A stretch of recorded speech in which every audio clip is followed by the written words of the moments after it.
상가가 나왔네.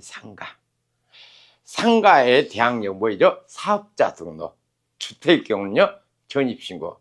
근데 이 사례에서 지금 여러분들 살펴보자고 한 것은 김땡땡 씨가 지금 대항력이 있거든요. 그렇죠? 근데 여기에 이제 중요한 뭐냐면은 뭐가 있어요? 세무서의 압류가 있습니다. 그래서 주택과 상가의 당해세 배당하는 방법을 한번 알아보게요. 이 당해세는 상속세, 증여세 또는 종합부동산세 같이 그 부동산에서 발생한 세금에서 이 당해세 무조건 무슨 원칙이에요? 우선 원칙이 적용됩니다.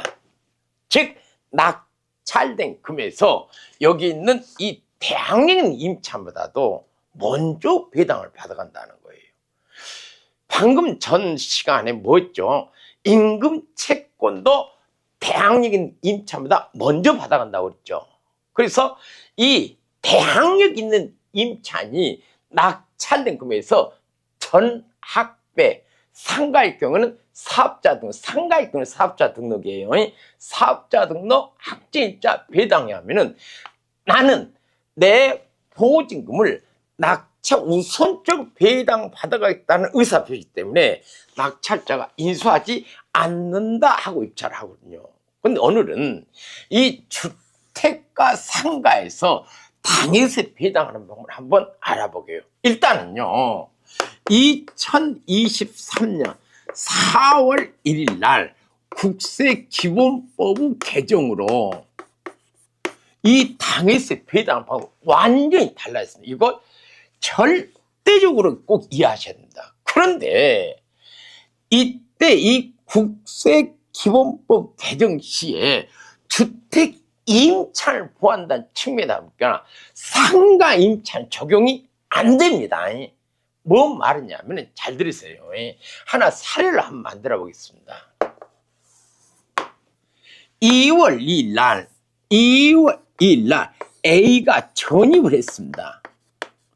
1억 원이에요. 그러면 그 이후에 3월 3일 날 B가 근저당이 뭐예요? 설정됐고 1억 원에.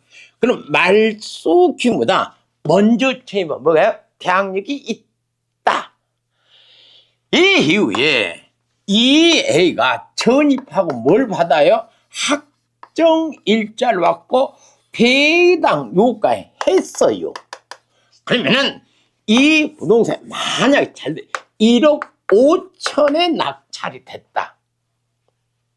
그러면 말소 기준 권리보다 먼저 전입을 했기 때문에 당연히 1억 5천 1억 다 가진 낙찰자 물을 데 없겠죠. 근데 문제는 이번에는 여기에 중요한 변수가 생겼습니다. 뭐냐면은 이 A가 학제일자를 받긴 받았는데 근저당 먼저 받았다면 먼저 가져옵니다. 근데 이 근저당보다 나중에 학제일자를 받았고 여기에 뭐냐면은 국세가 들어왔습니다. 이것도 뭐가요?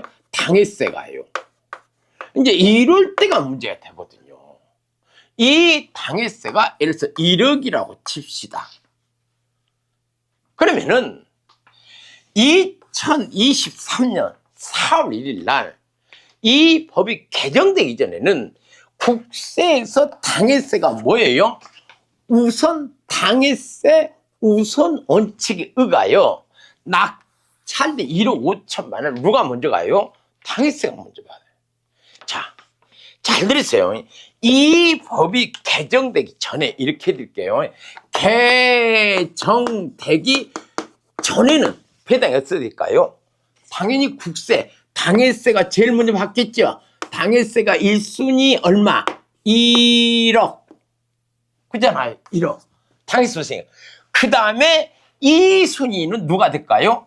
근저당 확정일자를 근저당 먼저 받아놨더라면 얘가 남의 5천 가져겠죠. 근데 학제일자 뭐예요? 나중이기 때문에 누가요? 나머지 5천만 원, 비근저당권자가 얼마요? 5천만 원을 가지고 경매는 끝나요.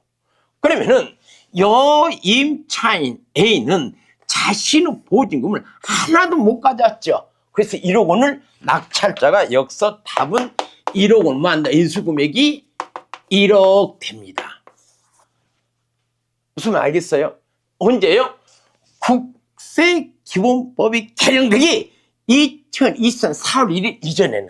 근데 2023년 4월 이후에는 어떻게 바뀌었냐 하면은 개정된 후에는 당해세가 1억 받은 돈을 누가요? 대신 임차인 A가 먼저 이 당해세가 받은 돈을 누가 받습니까? A 임차인이 대신 받아야 합니다. 이것을 어떻게 보면요, 대신 변제, 즉 당해세가 받은 돈을 임차인 대신 받는다 해서 대신 변제.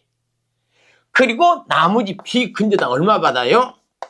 5천만 원 받고 인수 금액은 있어 없어요? 없게 됩니다. 이것이 2023년 4월 1일 국세기본법 개정된 배당에서 가장 중요한 내용입니다. 국세기본법 개정되기 전에는 당해세 뭐예요? 당해세 우선 원칙에서 당해세가 먼저 가져간다. 이해되시죠? 그러면은 이 임차인은 근저당보다 학질자 먼저 받았다 하면은 BA 임차인 먼저 가져오는데 학질자 나중에 받았죠. 그래서 비근저당권자 5천 받고 없어진다. 그러면은 대항인 임차인은 법원에서 10원짜리는 못 가져왔기 때문에 낙찰자 1억 그대로 다 물어줍니다.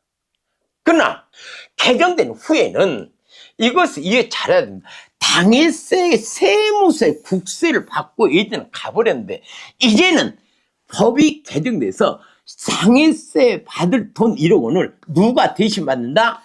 임차인이 대신 받아요. 그래서 우리는 이것을 대신 변제. 그럼 나서 남은 돈 누가 받습니까? 근저당권자가 배당. 따라서 근저당권자는 법이 개정되기 전이든 개정된 후든 배당 받은 금액에 변화가 생기면 안 되겠죠. 그래서 언제나 똑같아요. 그러면은 임차인 A는 당해세가 배당받는 대신 배당받음으로써 낙찰자 인수한 돈이 있다 없다? 없다. 아셨습니까? 이거 이해 잘 해놓으셔야 됩니다. 자, 근데 문제는요, 상가에서도, 자, 이것은 주택일견은 뭐라고 했어요? 전입이라고 그랬죠? 그 상가일견이 똑같이 적용됐냐? 아닙니다. 상가는 여전히 당해시 우선이고 이 원칙이 이걸 그대로 적용됩니다. 이거 잘 알아놓으세요. 주택일 경우에만 당해세가 배당받은 돈을 임차인 대신 배당받느나 상가일 경우에는 여전히 개정된 전, 즉 이 국세금 개정은 상가에 해당된다 안 된다? 안 되기 때문에 이걸 명심하시기 바랍니다. 아셨죠?